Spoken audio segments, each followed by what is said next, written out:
The secret of the Holy Spirit is no other than the Mother God. Blessed Virgin Mary is the true living God of all creation, the seen and unseen in all planets. Ang sikreto ng Holy Spirit ay Mother God, Virgin Mary.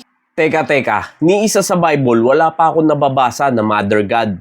Dahil ba may God the Father, kaya may Mother God? At sabi niya pa, Virgin Mary is true living God.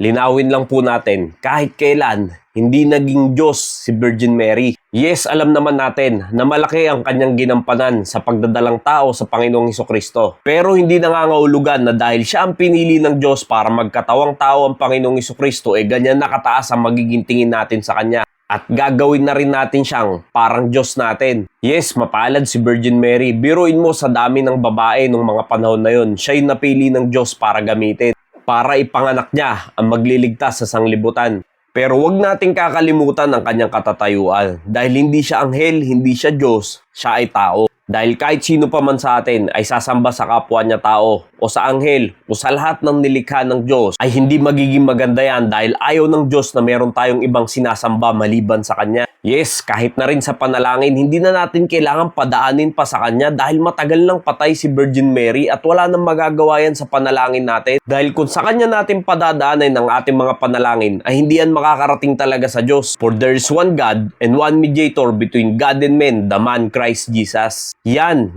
dapat natin pinapadaan ang ating panalangin sa pangalan ng Panginoong Hesukristo. Dahil hindi na rin naman natin kailangan ng kahit sino pang tao para lang tayo ay makadirekta sa Diyos sa pananalangin. Having therefore, brethren, boldness to enter into the holiest by the blood of Jesus. Kung sa Old Testament, hindi ka basta-basta makakapasok sa Holy of Holies. At maraming requirements bago ka makapasok dyan. At ang mga nakakapasok lang talaga dyan ay ang high priest. At dahil sa banal na dugo ng ating Panginoong Hesukristo, kaya tayo ngayon nagkakaroon ng access sa Diyos. Dahil ang ating Panginoong Hesukristo, siya ang ating high priest. He also as lively stones are built up a spiritual house and holy priesthood, to offer up spiritual sacrifices acceptable to God by Jesus Christ. Kaya hindi na natin kailangan pa na kung sino-sino pa ang ating lalapitan para lang ipanalangin tayo. Dahil sa ating sarili mismo ay pwede tayo manalangin. Yan yung tinatawag na priesthood of all believers. Yes, malinaw po, sa mga believers lamang po yun.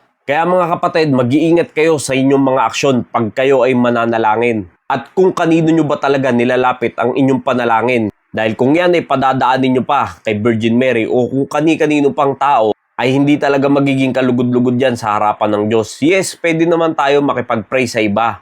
Pero pwede rin talaga tayong manalangin sa sarili natin at hindi na natin kailangang gumamit pa ng kung ano-anong pangalan para lang makarating ang ating panalangin sa Diyos. Dahil sa pamamagitan ng ating Panginoong Hesukristo, ay nakakatawid tayo sa Diyos sa panalangin. Yes, by flesh, ang nanay ng ating Panginoong Hesukristo ay si Virgin Mary. Pero tignan natin kung ano ang sinabi ng Panginoong Hesukristo dito. Then one said unto him, Behold, thy mother and thy brethren stand without, desiring to speak with thee. Habang nangangaral ang Panginoong Hesukristo ay dumating ang kanyang ina at ang kanyang kapatid. But he answered and said unto him that told him, Who is my mother and who are my brethren? At yan ang sagot ng Panginoong Hesukristo. Sino ba ang aking ina at sino ang aking mga kapatid? And he stretched forth his hand toward his disciples and said, Behold, my mother and my brethren. Yan ang sagot ng Panginoong Hesukristo, na ang tinutukoy niya ay yung mga disipulo niya, yan daw yung mga kapatid niya, at yan ang ina niya. Dahil ang point of view ng Panginoong Hesukristo dyan ay ang spiritual family.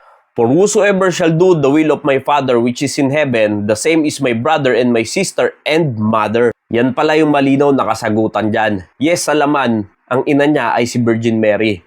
Pero sa spiritual, ay kung sino yung gumaganap ng kalooban ng Diyos na nasa langit. Yun ang tinuturing ng Panginoong Hesukristo na kapatid niya, na lalaki, babae, at magulang.